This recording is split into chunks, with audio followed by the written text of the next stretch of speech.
We'd like to transition to our IDOE Teacher of the Year for 2022, Sharita Ware. She is an engineering and technology teacher at East Tip Middle School and Tippecanoe School Corporation.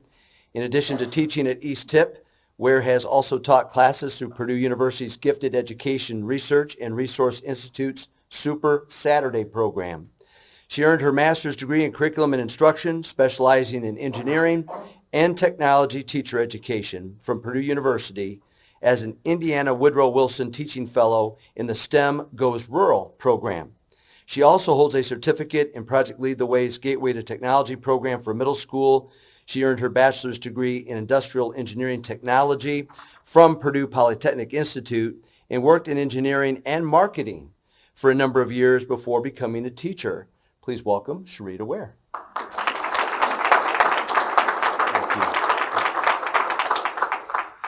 Thank you so much. It is an honor and a pleasure to be here with you this morning. And, my buttons are busting. Just from the very first speaker to the student speakers, with each one of them that came up here this morning, tears came to my eyes because, that as a teacher, that's why we do what we do. That's why we get up in the morning when it's still dark. And we drive to school to meet kids early, to have robotics practice before school, have kids stay in your room at lunch, have kids in your room after school because, we know sometimes, often from our own experiences, what it means to be there for our students. And, just a little bit about my personal experience. I am an extremely introverted person. And so first of all, if you would have told me that I would have been a teacher, other than lining my dolls up, I would have said, no, I don't think that's what I would do. I find myself being more comfortable, in smaller group type situations. But there's something that makes you come alive when you can see yourself in a student. And, being quiet, you oftentimes go unnoticed. Because all of us teachers know, when we're in the classroom, you have that kid that is going to be seen and heard. And so sometimes you spend your energy going after that student, and you sometimes forget the quiet one in the corner that may need your attention the most. And so when I came into the classroom, I don't know why, but it's the quiet children and the rambunctious children that seem to be drawn to me for whatever reason.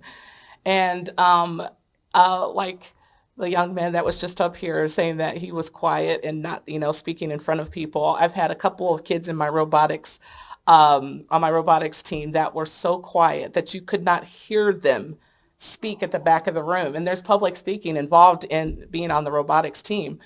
And their parents come to me at the end of those 3 years that I have them, 6th, 7th, and 8th grade, and they're like, you've created a monster. It's like, we can't get them to be quiet now. And so then they're quiet, they don't have a lot of friends, and they don't know each other coming in, and they make friends. And some of my kids are graduating college, in graduate school, and they're still good friends with those kids they met in 6th grade.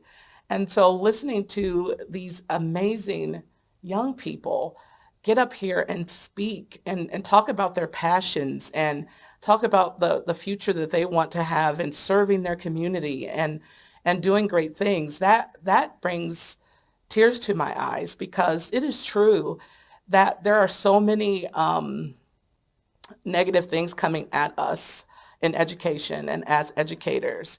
And every morning when I get up, I'm like, Sharita, I can't silence the negative voices. I can't change people's perspectives and ideas, but what I can do is I can go in my classroom every single morning and I can breathe life and hope and strength and purpose into my students. I can have that quiet kid become that not so quiet kid. I can have that kid that says that I'm not smart, begin to believe that they are smart. And so for that, maybe for some of the experiences that I didn't receive as a student in public education, and I do have some good stories that I won't share. Miss Carol, Mrs. Stewart, Mr. Mooring, teachers that I graduated in 1989 from high school, so it's been a few years back. But I can remember my third grade elementary school teacher, Mr. Haig, my fourth grade elementary school teacher, those that did breathe life and purpose into me. And so that encourages me to be that strength and that courage for students, that advocacy for my students when they need it. So I am thankful for the opportunity and so proud to be able to speak on behalf of our public schools. And they work because we show up every day for our kids. Thank you.